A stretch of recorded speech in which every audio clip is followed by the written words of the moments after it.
Bismillahirrahmanirrahim. Assalamualaikum warahmatullahi wabarakatuh. Para siswa sekalian, kita berjumpa kembali dengan inspirasi fisika kehidupan. Dalam kesempatan ini, kita akan mempelajari tentang asas kontinuitas dalam kehidupan. Materi ini terinspirasi dari kelakuan para penumpang ketika kita naik kendaraan, baik angkot, mobil, ataupun pesawat sekalipun. Ada kelakuan yang hampir sama dari para penumpang. Ketika kendaraan tenang, sebagian penumpang itu tertidur, asik dengan gadgetnya, ada yang main game, mendengarkan musik, atau melihat film. Hanya sedikit yang memanfaatkan dengan membaca Al-Quran ketika di dalam kendaraan.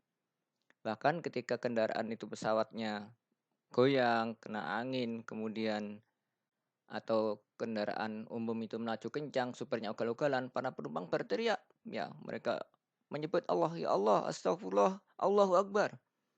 Nah, seperti itu hampir sama dengan ketika kita menyemprot air dengan menggunakan selang, ketika selang kita biarkan terbuka besar, maka alirannya juga kecil. Tetapi ketika agak ditekan, ujungnya ditutup sedikit, maka laju aliran sangat kencang, sangat cepat. Nah, itulah yang dikenal dengan asas kontinuitas.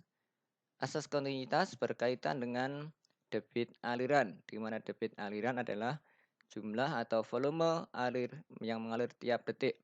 Sehingga V per T atau dirumuskan menjadi A1V1 sama dengan A2V2.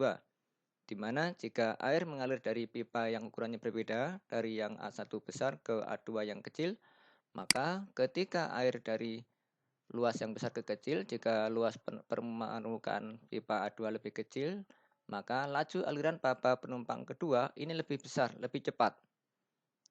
Nah, ini hampir sama dengan kisah seekor monyet yang naik ke atas pohon kelapa ketika angin kencang bertiup, maka makin berpegangan kuat di dalam pohon ini. Angin topan, angin tornado juga tidak akan bisa menjatuhkannya.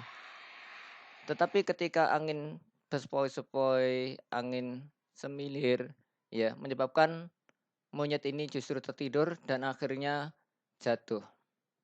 Ya, inilah kebanyakan manusia. Ya, ketika di dalam penumpang yang tenang kendaraan, mereka tertidur. Ketika cepat, maka mereka baru ingat. Ketika goyang, baru ingat Allah. Itulah hampir sama dengan asas kontinuitas air tadi itu. Makanya kita ingat dengan firman Allah dalam surat Al-Anbiya ayat 35, kullu nafsin dha'iqatul maut wa nabluukum bisyarri wal khairi fitnah wa ilaina turja'un. Setiap yang bernyawa akan merasakan mati. Kami akan menguji kamu dengan keburukan dan kebaikan sebagai cobaan. Dan hanya kepada kami kamu akan dikembalikan. Para siswa sekalian, itulah kebanyakan manusia hanya ingat Allah dalam keadaan ketika sempit. Padahal justru ketika lapang, kita diberikan nikmat dengan harta yang banyak, dengan popularitas, itu juga ujian. Tetapi kebanyakan manusia banyak yang lupa. Ketika sempit, ketika diuji dengan kekurangan, dengan kemiskinan, mereka banyak ingat menyebut Allah. Ketika sakit, mereka ingat Allah. Ya, ini hampir sama dengan kisah seorang sahabat Rasulullah Sa'labah bin Hatib Al-Ansori, seorang sahabat yang ketika diberikan ujian dengan kekurangan harta, dia sangat rajin beribadah, sholat berjamaah di masjid bersama Rasulullah. Sampai suatu ketika Sa'labah minta kepada Rasulullah agar didoakan. Ya Rasulullah, berdoalah kepada Rabbmu, kepada Allah, agar ia memberikan harta kepadaku. Maka Rasulullah menjawab, wahai Sa'labah, harta sedikit yang kamu miliki, yang kamu syukuri itu jauh lebih baik daripada harta banyak yang kamu tidak mensyukurinya.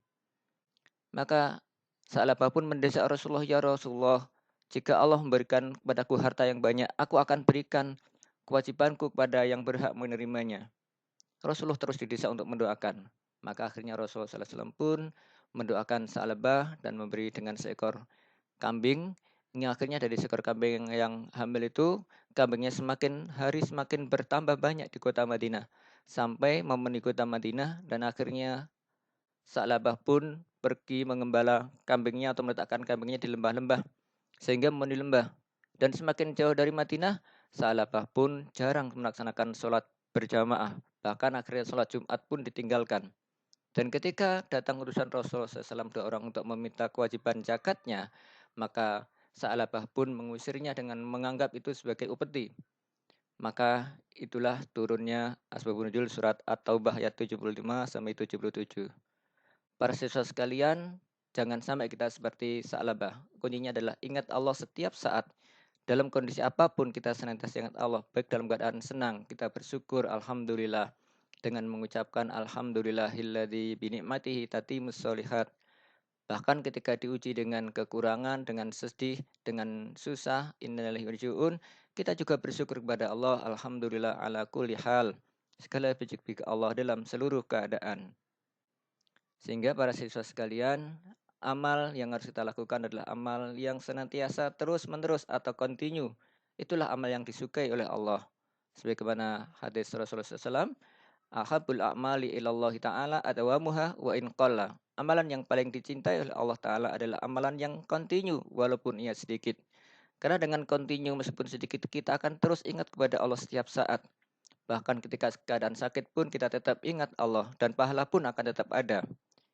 Jangan sampai sebagaimana yang dikisahkan oleh Rasulullah, wahai Abdullah, jangan engkau seperti si fulan. Dulu dia biasa mengerjakan sholat malam, namun sekarang dia tidak mengerjakan lagi. Inilah orang yang akhirnya lalai dengan nikmat Allah. Oleh karena itu, kita senantiasa menjaga sikap istiqomah ini dalam diri kita. Sebagaimana aliran air yang debitnya tetap, meskipun dengan pipa yang sempit ataupun yang luas, dia tetap mengalir dengan debit yang tetap. Itulah amal yang kontinu yang akan mendatangkan cinta Allah kepada kita. Semoga kita termasuk orang-orang yang istiqomah sehingga diwafatkan tetap dalam keadaan husnul khotimah.